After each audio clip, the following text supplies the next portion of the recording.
গুরবে গৌরচন্দ্রায় রাধিকায় তদালয় কৃষ্ণায় কৃষ্ণভক্তায় তদ্ভক্তায় নমো নমঃ। একদিন এক ফল বিক্রয়িনী নন্দরাজার বাড়ির পাশ দিয়ে ফলানি কৃণিহি, কে ফল কিনবে গো, কে ফল কিনবে গো বলতে বলতে যাচ্ছে। গোপাল তখন ছোট্ট ছোট্ট পায়েতে ফল বিক্রয়িনীর কাছে এসে হাজির। আমাকে ফল দাও। বলছে, বাবা আমি তো পয়সা ছাড়া ফল দিই না, আমাকে কিছু দাও, পয়সা দাও। গোপাল আবার চলে গেল। বাড়ির উঠোনে ধান মেলা আছে, সেখানে এক মুঠো ধান নিয়ে গোপাল আসছে। খিড়কির দরজা দিয়ে লুকিয়ে লুকিয়ে আসছে গোপাল এক মুঠো ধান নিয়ে। ছোট্ট হাত তো, ধানগুলো আস্তে আস্তে পড়েই যাচ্ছে, আস্তে আস্তে পড়েই যাচ্ছে। যখন ফল বিক্রয়ীর কাছে এলো তখন একটি দুটি ধান আঙুলে লেগে আছে। এই না আমাকে ফল দাও।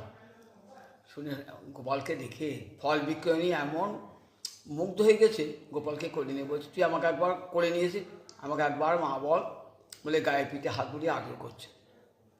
আদর করে এই না তোমাকে আমি সব ফল দিয়ে যাচ্ছি, এই না গোপাল তুমি সব ফল খেও বলে সব ফল ঝুনি শুদ্ধ সব ফল গোপালকে দিয়ে ফলওয়ারি চলে গেল।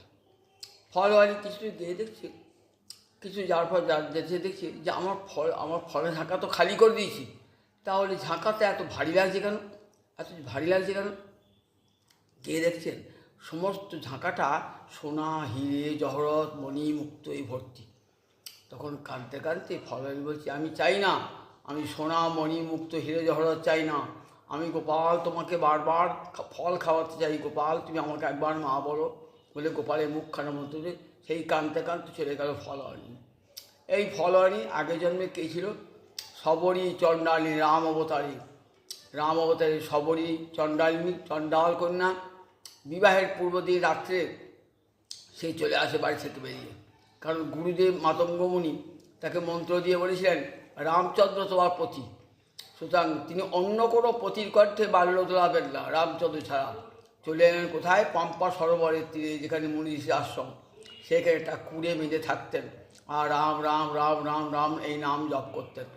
এবং মুনি ঋষিদের যে পথে সরোবরে স্নান করতে যায় সেই পথে ঝাঁটা দিতে যেতেন। আর প্রতিদিন ফল নিয়ে এসে রামচন্দ্রকে অর্পণ করতেন, মনে মনে রামচন্দ্রকে অর্পণ করতেন। একদিন না একদিন গুরুদেব বলেছিলেন তো রামচন্দ্রের সঙ্গে সাক্ষাৎ হবে, সেই গুরুবাক্যে দৃঢ় বিশ্বাস ছিল। সবরই সেই 16 বছর বয়স থেকে রাম নাম জপ করছে, অশীতি পর বৃদ্ধা হয়ে গেছে।